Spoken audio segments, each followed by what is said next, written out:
Hello, everybody, and welcome to Elevate Your Life podcast. We are here on Tuesday talking about ways to elevate your morning, Cheryl. Well, and you know what? It is best to elevate your morning because it starts everything off with a bang. It does. It does. And I like that. Speaking of bang, we're on episode 120. We Wow. should have done this at number one. I mean, this is like how you start your day is how you elevate your life. Well, you know what's so weird is I thought we'd already done one of these. I did too, but I looked through them all and I can't find one. Really? Yeah. If there was one and we somehow overlooked it and called it something differently, this is a great refresher because this is what Cheryl and I do every single morning. And it's the way to, and there's a great book out called The 5 a.m. Club by Robin Sharma, which got me into this habit of getting up at 5 a.m. And he goes through all the benefits of doing it and what a life-changing thing it is. Now, he has 3 things he does every morning for 20 minutes each. But what Cheryl and I came up with is 6 things, and we do them for 10 minutes each. So it's the same hour, and there's multiple names for it. But Cheryl and I like to call it the magic morning. Yeah, it is good, and it's magic. And you're right, Paul. It really will change your life. And the thing that I think keeps coming to my mind is it's not just once or twice, right? I mean, it's the consistency over a long period of time that really makes the difference. Yep. So you get up in the morning, Cheryl, you have your tea, and what's the first thing you do? So there's 6 sections, each one's 10 minutes. What's the first 10-minute section you do in your magic morning? Well, we like to really focus and concentrate on spirituality. So we're going to work on our spirit through reading scriptures, prayer, and one that I know you love, Paul, and I do too, is a gratitude journal. Yeah, boy, you can wake up in the morning and just start thinking about what I'm grateful for. It just sets your whole day up in the right direction. Yeah, it really does. So many people, they're instantaneously going for what's wrong. Yeah. You're not waking up saying, oh, what's right? What's going to good? You're thinking about I got all this to do today. I got all the problems you got and everything else. So yeah, it's just such a great way to start your morning. And it's probably the best 10 minutes of my day because it's peace. Which then the most peaceful time is 5 a.m. And but it's hard to get peace later in the day, isn't it, Cheryl? Oh, if you don't get it now, in my life, you're not going to get it at all until you've been asleep for like a half an hour at nighttime. Okay, because that gives your body time to relax, like 30 minutes. Yeah. So this is a good thing to start with. It really is. Yeah, spending 10 minutes on that, writing down, I'm so happy and grateful for and blank and thanking God for those things. We talk about getting silent, getting into prayer. And as you mentioned, reading the Bible is super, super important, and reading scripture. What's the second thing you do for 10 minutes, Cheryl? It's all about meditation. And let me tell you, I was like, come on, how is sitting there doing nothing going to help me? Right. I mean, I just was This was probably the toughest out of the 6. Was it for you, Cheryl? Wasn't it? I was a naysayer here. Yeah. I was a real naysayer. But there's some really fantastic apps. We love the Calm app. I love the Calm app. Super helpful. And then Now Tones. Now listen. Now Tones. Yeah. Oh, I have them right here too. I have. Yeah. They're little. Yeah. I've got one here too, and I love it because guess what? It's 3 minutes. You do it twice a day and it's just different tones. And there's thousands of different ways that they do it. And so it's never the same. And if you can just sit there twice a day for 3 minutes at a time and just enjoy those sounds. Like I've noticed now, Paul, that I'm like, please don't be over. Please don't be over. Yeah. After 3 minutes. So I've done it. I've done it. I love it so much. I do it for my whole 10 minutes. So I do 3-minute things. Hit the button, and it's magical. I mean, it is really, really awesome. The Calm app, as you mentioned, Cheryl, every day there's a 10-minute Calm, which works out perfectly for us. And then on YouTube, I put a link in the notes here. So you go to elevateyourlife.com to get the notes, and there's a link there to all kinds of, and you just type in 10-minute meditations on YouTube, and there's like 200 million of them. Oh, that's so good. Yeah, there's no shortage out there of apps and things you can do for 10 minutes, but getting quiet for 10 minutes first thing in the morning, life-changing. Yeah, I thought it was just, I was quiet when I was sleeping. That would be enough. But apparently No, No. it's the idea of calming your mind, and just really focusing on nothing, which is so weird. I'm sure all you moms out there know what I mean. Like, oh, okay, what we're going to do now is focus on nothing. And it's just so amazing. But it's so fascinating how great it is. Yeah.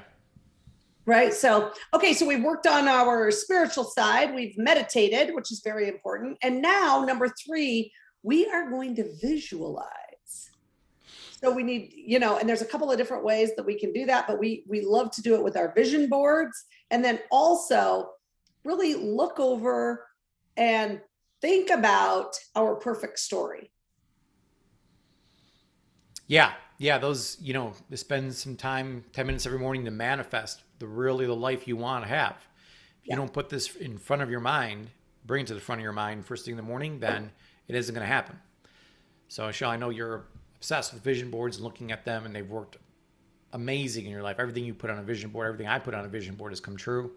Yep. Just reading, so many people, again, have a story in their mind. They keep telling themselves about how horrible their life is, or that's going wrong, or that's going wrong, or this is going wrong, or this is difficult.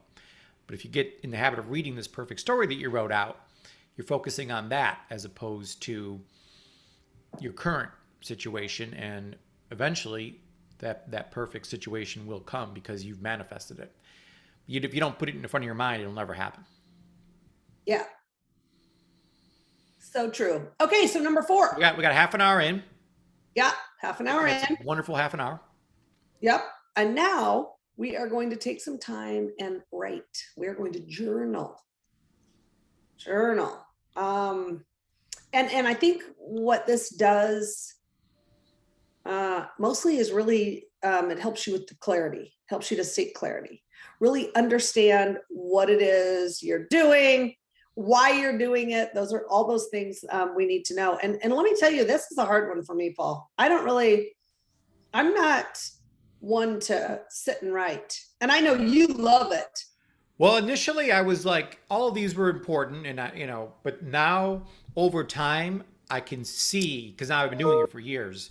So I look at which one of these has made the most impact on my life. Don't get me wrong, they're all fantastic, but there's no question that journaling is the number one out of the six that's made the biggest difference to me.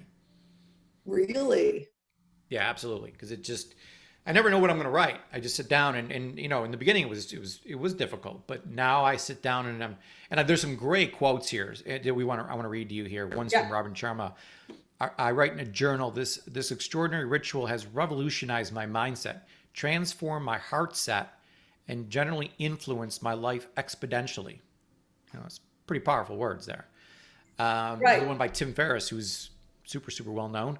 I don't journal to be productive. I don't find great ideas or put down, things that I want to publish later.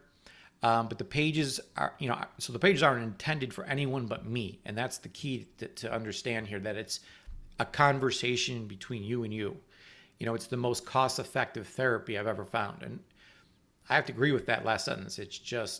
I don't go to counseling or anything like that, but when I'm writing things down, I think the last quote is the best, where it's keeping a journal of what's going on in your life is a good way to help you distill what's important and what's not important.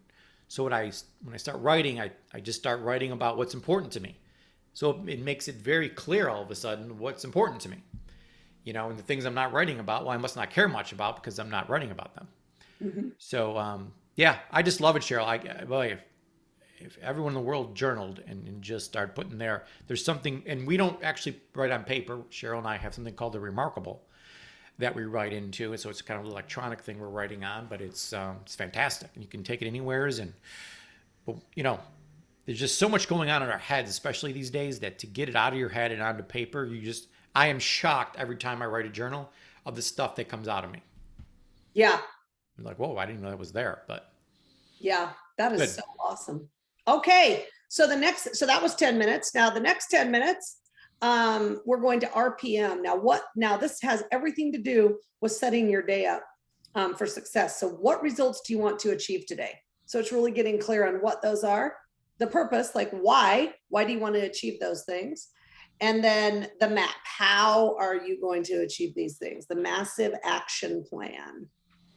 Yeah, we love this, Cheryl. I know this is the one big one for you.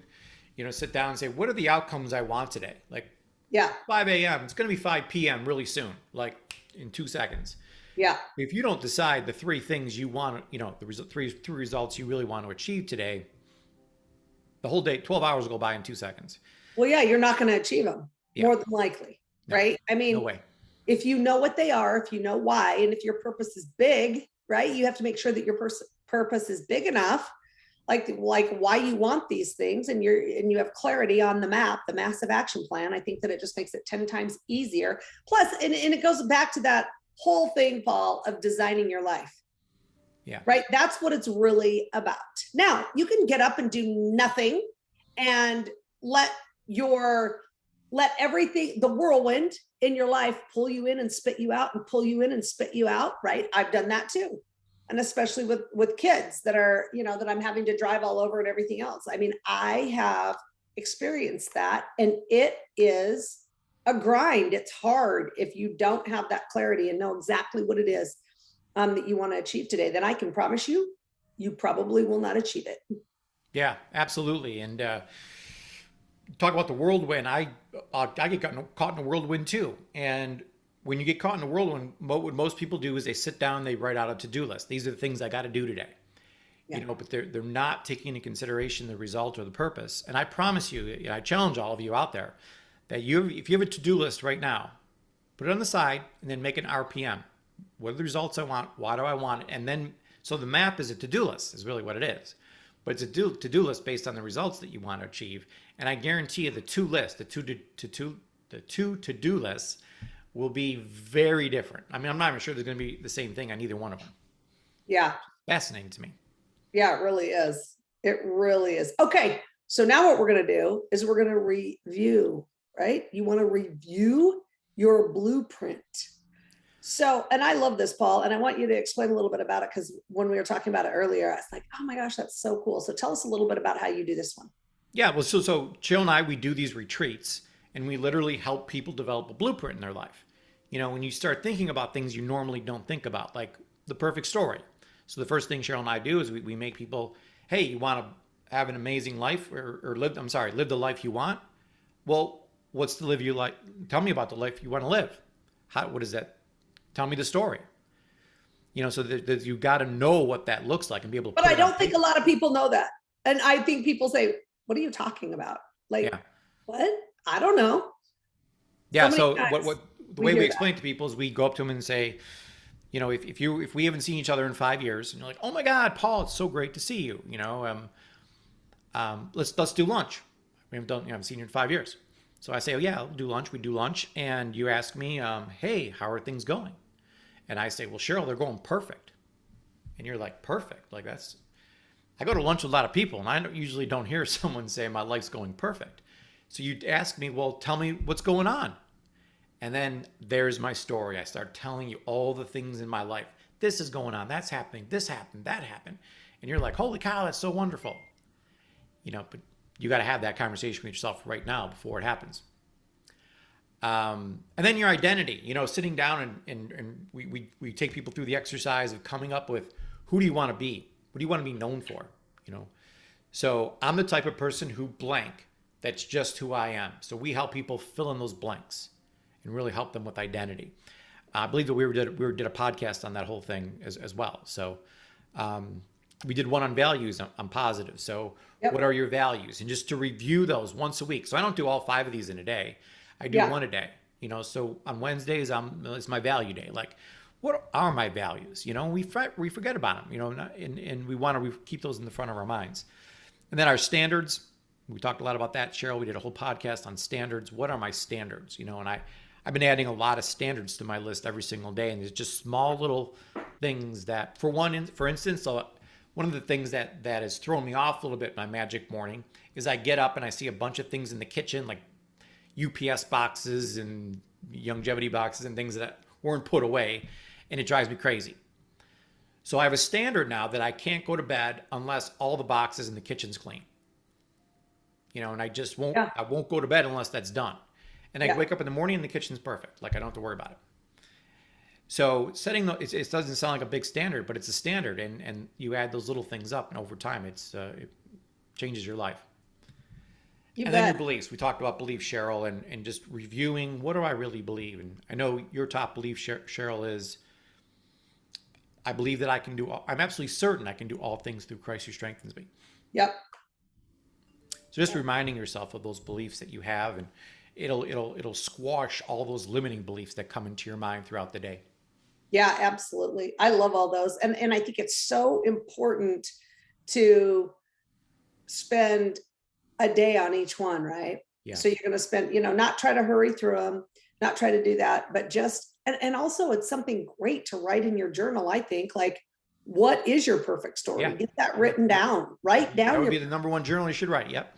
you bet. And then like your identity, what is that? Like, who am I? Right. And then also those others, super important, your values, standards, and beliefs, and just really getting clear on what each one of those are.